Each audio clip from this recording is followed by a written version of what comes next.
Good evening, everyone, from a very different location. Everyone, welcome to Cloud Talk Live. My name is Jeff DeVerter. I'm the Chief Technology Evangelist here at Rackspace, and we're having a special day today. It is Earth Day here on Cloud Talk Live.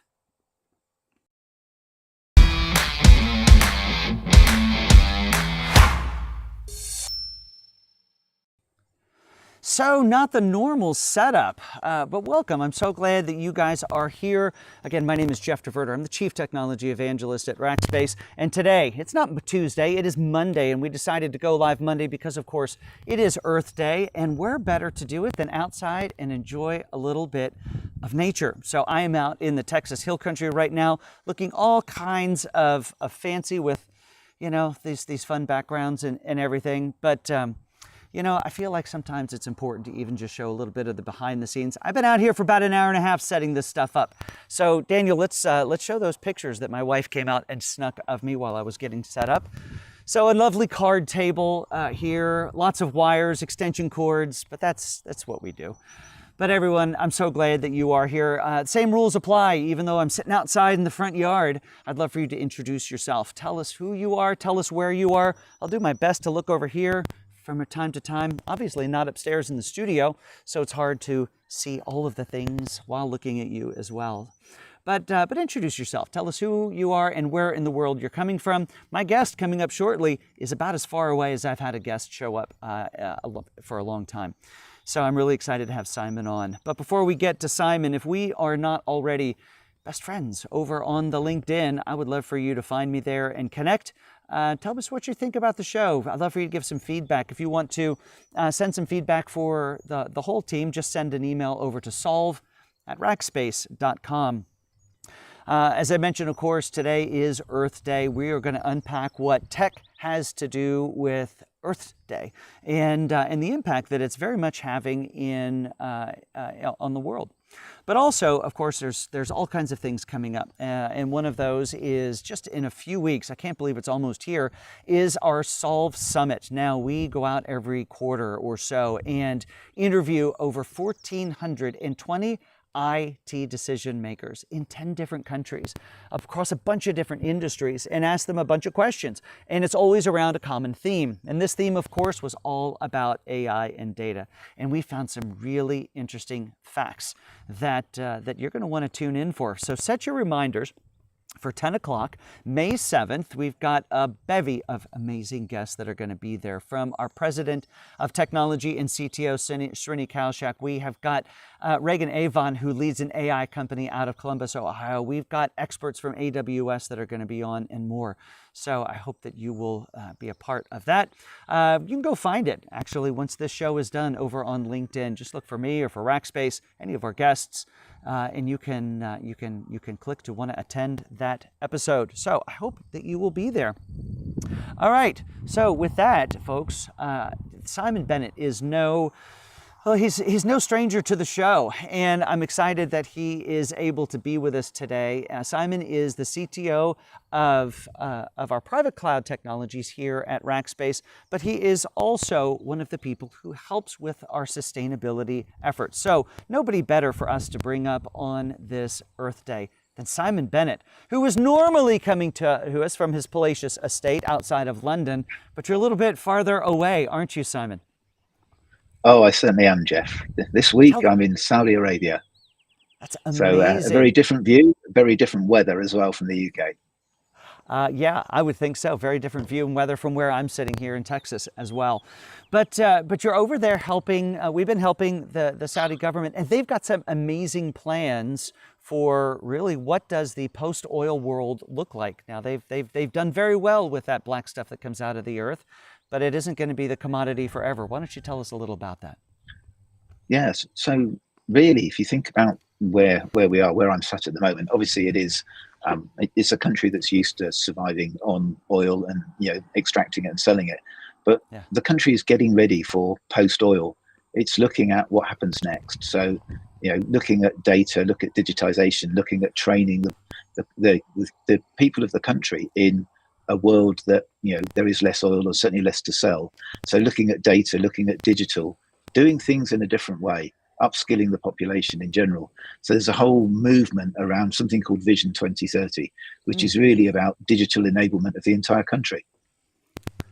That's pretty amazing. Vision 2030, the digital enablement of the entire country. You also stated a fact an observation that you've made while we were getting ready before we went live, and that is the amount of women that are part of the technology workforce over there, which is so impressive. Tell me a little about that.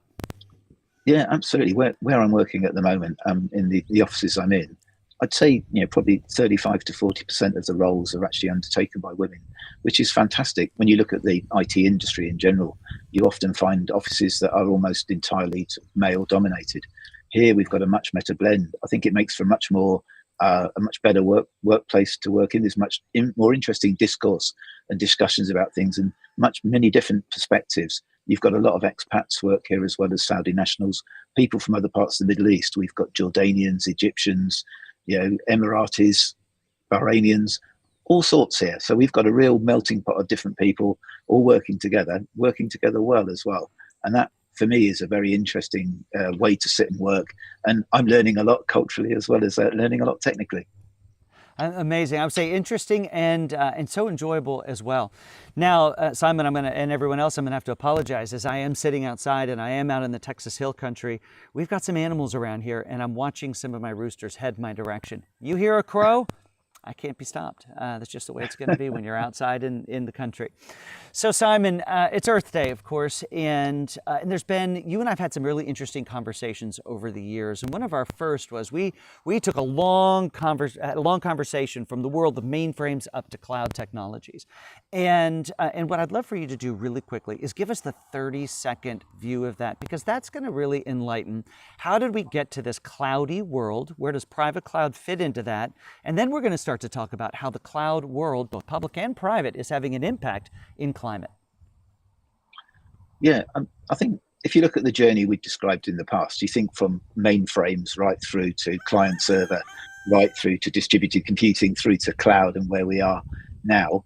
You went from one big solid box, which was virtualized, right through to thousands of computers running individual companies, back to something where ultimately a cloud is a consolidated environment again, getting large economies of scale in terms of use of electricity, use of compute, use of resources. So we've sort of gone full cycle from a mainframe to a cloud, which is really like a mainframe of computers in terms of providing services to many, many customers. So it's almost the world's gone full cycle, but we use loads more compute than we ever did. So it needs to be done in a more efficient manner. Mainframes were inefficient in terms of use of electricity or data center space. Clouds at the other end of the spectrum now are trying to do things in a much more efficient way, driving utilization up and making those things actually do more with less. Well, and one of those major drivers for why we're having to do more with less, you mentioned that mainframes were very inefficient with power and with energy, but it really wasn't that big of a deal when we think about the scale. I mean, how many of them really were there? There weren't that many. Not many. But when we think about that in context to the amount of data centers that exist today, and even if we don't think about corporate data centers, but just the amount of cloud-based data centers as well as managed hosting data centers, like what Rackspace might have, and we have over 30 of them around the world, and we're just one company in this market. It really is an issue that needs to be dealt with, given the hundreds of thousands or even millions of servers that are drawing on the grid right now. Yeah, absolutely. And you think AI and GPUs only exacerbate that. So if everyone has hundreds of GPUs, that all burns a lot of electricity, takes a lot of consumption, generates a lot of heat. So if everyone had their own large models all running with their own GPUs that weren't shared and were idle a lot of the time, they're still consuming resources. So if these things can be pooled and run together, obviously you're going to get a lot of benefit from that. That's right. One other aspect is we think about going down that GPU challenge. That's what's driving, the AI revolution that we're currently living through. I've heard it said, especially in the early days, when you consider a simple query that you might send into ChatGPT or any of the others, if you take all of the power that was required to train those models and think about what the expense of that one query might be, I've heard it said that a single query, energy-wise, could cost the same amount that it costs to run the city of Atlanta for a day. Wow, that's a big number if you look at it. It's a very big number. Scale that up that means AI is consuming more electricity than entire countries quite easily. So Quite you can easily. look at the scale of that and say, ultimately, you're probably, I don't know, I think a stat I read was that AI is now consuming more electricity than the whole of Argentina. So that might just be, I'm not sure it's true, but even if it isn't, it's just a big number. But it's a big number, and I would even say it's directionally accurate, meaning it's something we need to pay attention to, of course. So let's get into how then can we utilize these data centers in a more efficient way, and how are companies and countries thinking about that. So let's start on the technical side, and maybe shed a little bit of light on how that consolidation, that coming back to those centralized data centers, can actually help. So if you think of probably the start point I would look at is, even when companies had their own data centers, refreshing equipment, getting rid of old inefficient equipment, moving to more modern equipment often consumed less electricity, generated less CO2. So in a data center, the tech modernization play could reduce your consumption. Then if you take it to the next level, it may still only be people are using 20% utilization. Can you then go to a shared model where that utilization goes to 50, 60, 70%?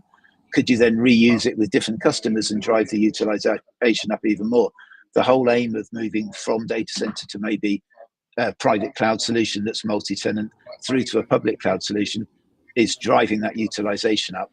But also as a business, looking at how you re-equip yourself and your applications to only consume the volume your business needs. So right-sizing your applications to be aligned with business volumes. So therefore you can have a direct correlation with consumption, with how well your business is doing. And if your business is 9 to 5 and shrink it at night, then you're saving that use at night time. If your business is truly 7 by 24, then it's maybe slightly different. But how many people, say for a development environment, actually need it at night or weekends? If That's you can right. save that, you're making a difference.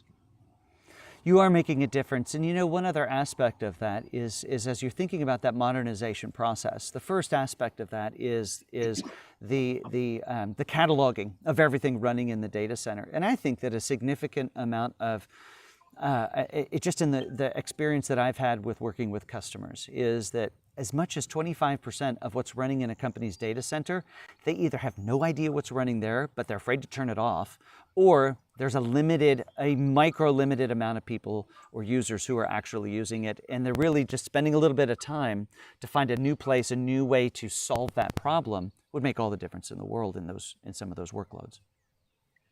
It would make a heck of a difference if you knew what you were running across a large estate, especially if you think of companies that have been around for many years and developed applications and not maybe retired things. How much use is really made of those things that are the back catalogue of IT services? Probably not many, but people don't have the observability or the instrumentation to even know who's the consumer of that information, who's processing against that server. And as you say, then frightened to turn it off or see what happens if you do. And that fear factor counts for a lot. Yeah, fear factor is a huge driver in that, and especially in a time right now where the economy, not just here in the U.S. but around the world, is challenged. It's hard to get people to spend the time and the effort to focus on those sorts of workloads, but they do have a significant impact on their own operations as well as what's happening around in the world. All right, so let's shift for just a moment and let's talk for a second about we'll keep working our way up the stack. How companies are now starting to look at sustainability as a requirement for how they're working with their customers, how they're working with partners and other vendors.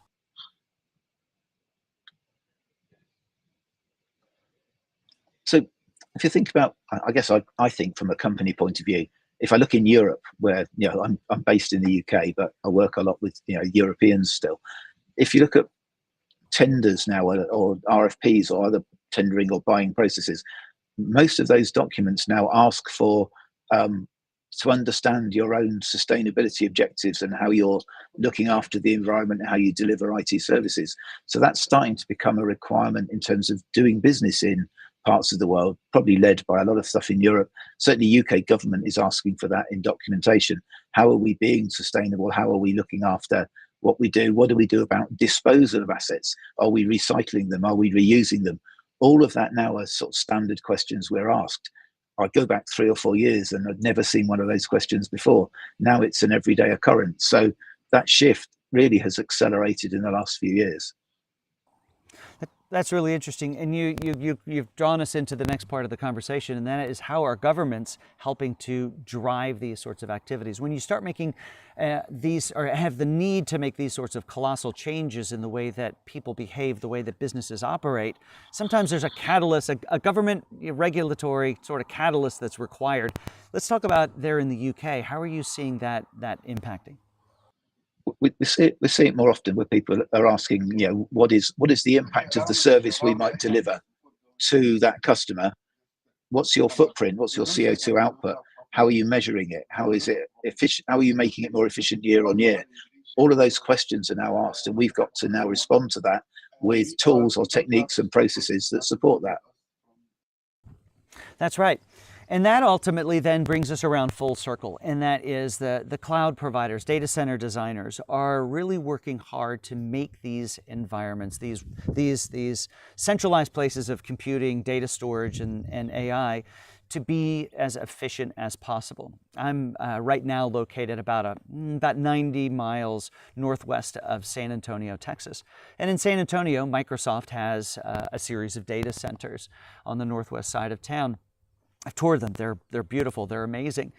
But they blew my mind about 3 or 4 years ago. And, when my experience with data centers goes back 15, 20 years now at this point. And one of the core components of them are the air conditioning units that make them operate.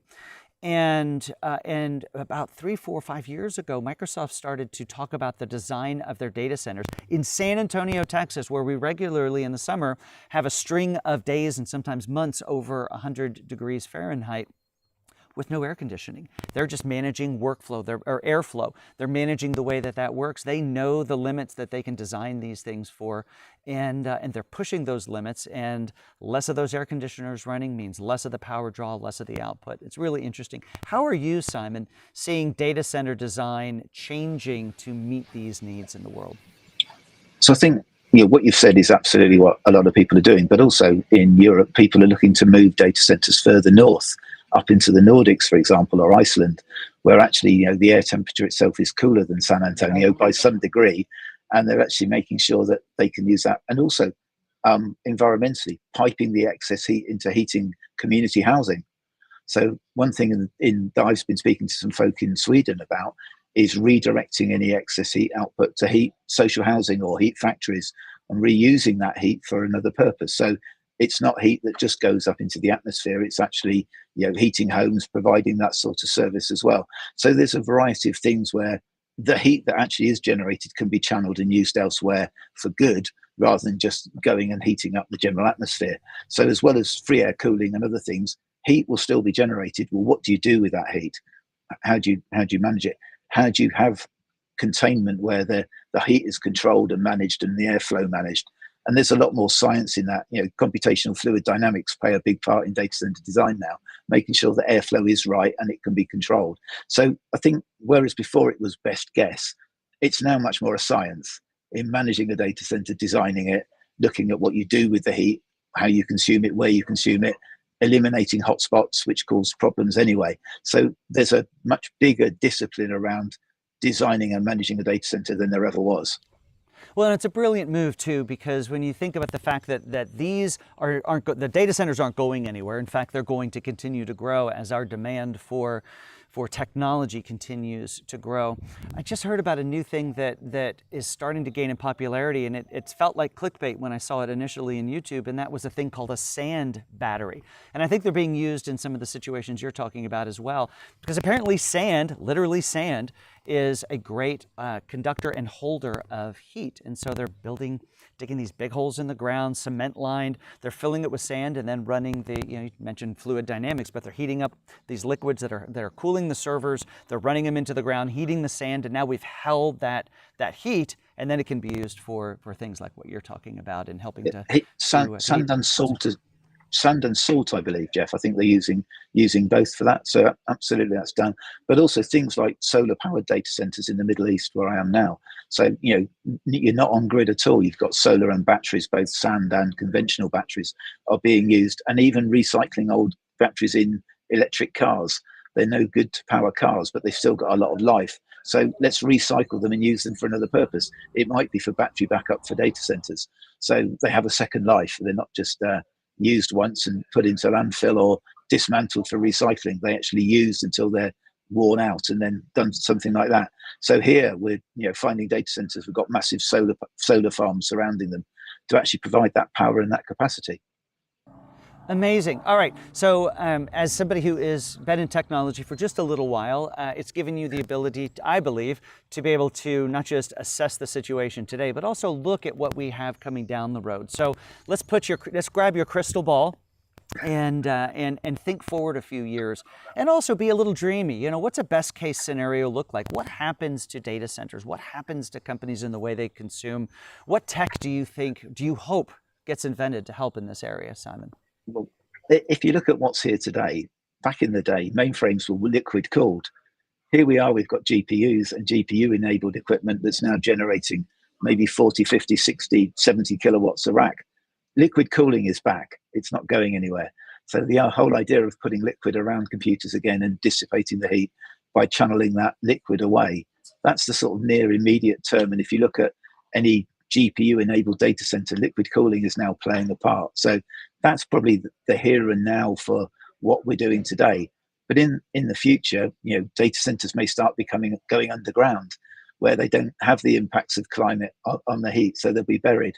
Where I'm working today is underground because of the heat in the country. So I'm in an underground office today, just from an office point of view and the controlling of the heat. That's where we are. So there's no windows here. It's underground and all artificially lit, probably by solar. So, it's happening. Those things are happening now and being used in, countries where it does get, maybe in excess of 50 degrees in the middle of the summer. So looking to that, those sorts of things are done today to try and do that. In terms of, ultimately computing, I think there'll be new technologies that will come out which will generate less heat to deliver the same compute power. Not sure what it is, but I'm sure there'll be technologies that come out that consume electricity at a much lower rate. Obviously, electricity equals heat at the end of the day, that will actually do that in a more different way. Biological computers, it could be, I don't know. But I'm sure someone will come up with something very clever that will generate less heat for the compute power we need to power the world. I'm sure they will. Well, and one thing that we keep talking about solar. From my side over here in Texas, this program for me, coming to you directly from the batteries that solar charged yesterday. Not a lot of solar being generated today. It's amazing how little cloud cover it takes to really drive the production down. But we're going green on this side as well over here, Simon. Great. Well, hey, Simon, of course, both you and I work for Rackspace Technology. Delighted to do so. They are the primary sponsor and benefactor of us being able to have these conversations. You're the CTO of our private cloud offerings. There's a lot of engineering and amazing things happening for us and for that we're providing here. Why don't you just tell the world really quickly about some of the offerings of how we're helping to transform the world through the use of not just old servers, but the latest and greatest in software-defined data centers? So I think, as my title implies, I'm the CTO for private cloud. And with our private cloud offerings now, what we're looking to do is provide, private cloud that has multi-tenancy, driving that utilization up on modern tech, which consumes as little electricity as we've got, providing the power in our London data centers from green energy, for example. So we are making sure that we look after the planet where we can by only consuming green electricity, making sure that we can make sure that the consolidation and the packing density of our solutions for our customers is as efficient as it possibly can be, renewing our technology to take advantage of things that are brand new, more efficient. They can deliver the same compute power for much less electricity. So all the time we're looking at, as we refresh our estate or our fleet of computers and servers and storage, that we do that in a way that delivers the solutions for our customers in the most efficient way. That doesn't only apply to technology, it applies to people. Trying to cut down on travel, making sure that we're not making unnecessary journeys, looking at how we live our daily lives in a way that's more efficient, looking at our office itself, not just the data centers, that we use our air conditioning in the offices efficiently. We turn it off when the offices aren't occupied. So all of that automation in offices and computing all helps reduce consumption. And the key for that is being able to monitor it so we can see where we're consuming and then make a difference to what we consume and why we consume, not only in our IT specialists, but our offices, our environment, and what we do and how we behave. So I think it pervades everything from technology through to people and individual actions as well. Yeah. All right. So if somebody wants to learn more about what Rackspace is doing in and around our private clouds, or rackspace.com/private cloud comes to mind, or am I getting my URLs wrong? I think you're just about there, Jeff. I think we've got it. So folks, if you want to learn more, or how we could actually help you with that, I'd love for you to head over to rackspace.com and learn more. If you want to learn more about what we're doing to provide, well, information like this, our thought leadership program, our education program, that's what we call Solve here at Rackspace. Just head over to rackspace.com/solve to learn more. Well, Simon, I am so grateful that you were able to take some time out of your late in your day now at this point from, I'll call it the bunker, your underground bunker somewhere in the Middle East, and join us here today. Thank you so much for that. No problem. It's my pleasure, Jeff. I've enjoyed doing it. All right. Well, enjoy the rest of your evening and go have some interesting and exotic food as you're in a very different place. Thanks so much. Thank you. All right. Well, everyone, again, I want to thank you so much for being here. First of all, little reminders. Of course, head over, if you're not already friends, on LinkedIn. I'd love for you to find me there and be friends. And I want to remind you again of our Solve Summit coming up in just a couple of weeks from tomorrow, I believe, if I'm doing my calendar math correctly, where we will have an hour-long program starting at 10 a.m. Central Time. A bevy of amazing guests. We've been planning for this literally for months, since before Christmas, when we were working on the survey that went out to over 1,400 IT decision makers. So I hope that you will mark your calendars and join us then. Everyone, this has been a delight. Thank you so much for being a part of the program here today, for your comments and questions. Sorry I haven't been able to see that screen as much to engage with you there, but I hope you enjoyed our program. I've enjoyed being here in the front yard, having my conversation with you. Folks, we're back again. Actually, we're not back next week, but we'll be back in 2 weeks for that Solve Summit. Until then, folks, I hope you have an amazing day, an amazing week. My name is Jeff DeVerter. I'm the Chief Technology Evangelist for us here at Rackspace Technology, and your host here at Cloud Talk Live.